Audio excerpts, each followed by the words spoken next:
त्या महिलेच्या मुलाला पालिका प्रशासनानं नोकरी द्यावी, माजी नगरसेवक महेश गायकवाड यांची मागणी।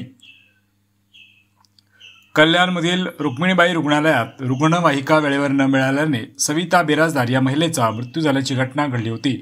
या घटनेनंतर माजी नगरसेवक महेश गायकवाड यांनी रात्री उशिरा डॉक्टरांची भेट घेऊन जाब विचारला। काय परिस्थिती झाली असण्याची, किती लोक आज प्रायव्हेट हॉस्पिटलला जाऊ शकतो, गरीब माणूस मरणार।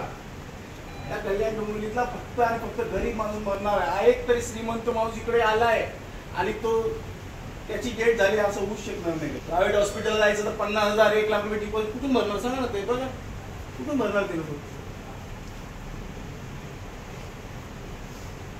लोकांनी फक्त मेणबत्त्या जाळायच्या, शोक सभा घ्यायची, थोडस रडगाणं करायचं, झालं लोक झालं, दुसऱ्या दिवशी विसरलं, परत कोणतरी मरणार इथे येऊन।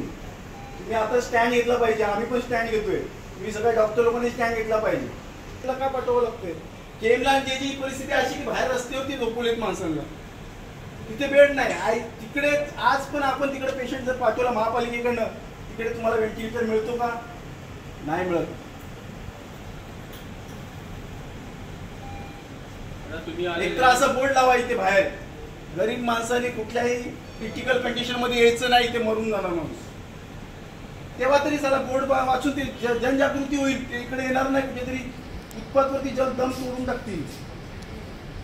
चालेल, आता तुम्हाला माहित पडला तर इथे आयसीयू नाही, आता तुम्हाला स्टँड पण आता म्हणजे काही आज जर रोज माणसं मारले, आज तुम्ही आलेले, मी नेहमी येतो, आज तुम्ही आलेले, आज तुम्ही परत नेहमी येतो। आज तुम्हाला सांगू का पोस्टमार्टमची काय परिस्थिती आहे? चला चला बाजूला ठेवा सगळं। तुम्हाला एकच उदाहरण देतो, पोस्टमार्टमला जर रात्रीची बॉडी आली ना, इथले अधिकारी काय सांगतात माहितीये का?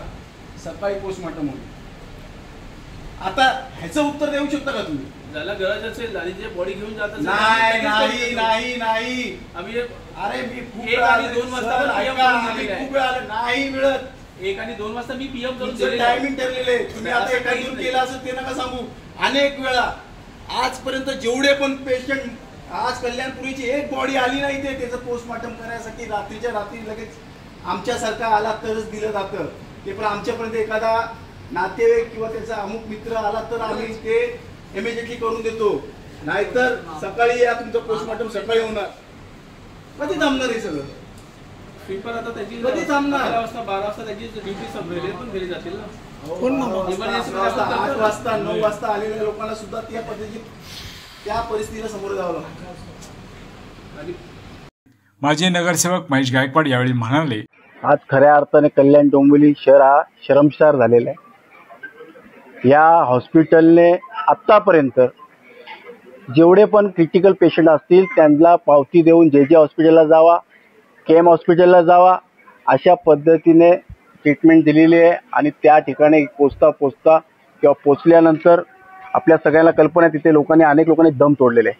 आज जागृत मीडियाच्या माध्यमातून, पत्रकारांच्या माध्यमातून हे आज उघडकीस आले। हे दररोज होते, आम्ही अनेक वेळा या हॉस्पिटलला आलेले। आपण जर एखादा आपला नातेवाईक असू दे, मित्रपरिवार असू दे, कोणी कल्याणपुरीतला एखादा गरीब माणूस मेला ना, त्याचं पोस्टमार्टम जर इथे करायचं असेल ना, तर या ठिकाणी रात्रीच्या वेळेस आल्यानंतर सांगतात की आम्ही उद्या करून देऊ पोस्टमार्टम।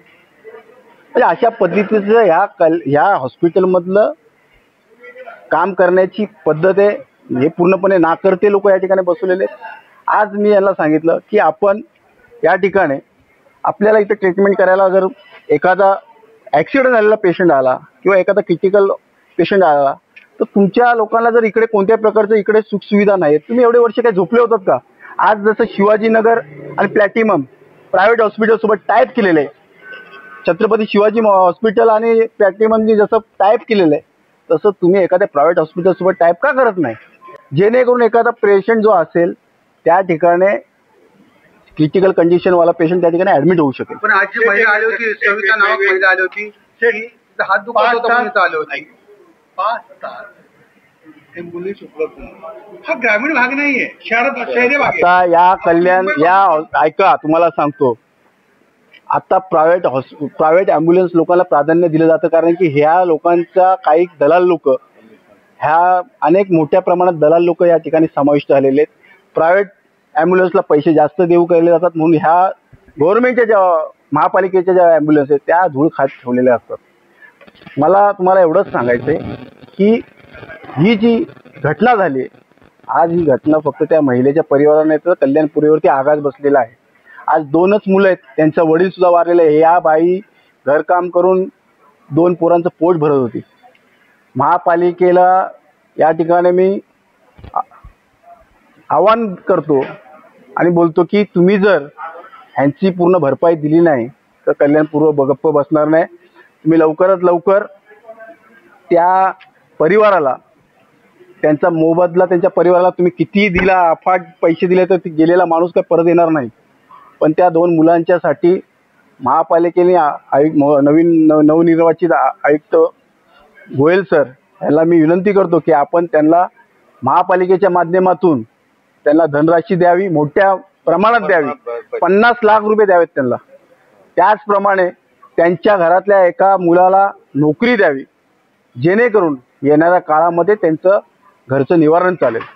मी या घटनेचा निषेध करतो आणि येणाऱ्या काळामध्ये अशी परिस्थिती येऊ नये त्यासाठी आपण एखाद्या प्रायव्हेट हॉस्पिटलसोबत टायअप करा.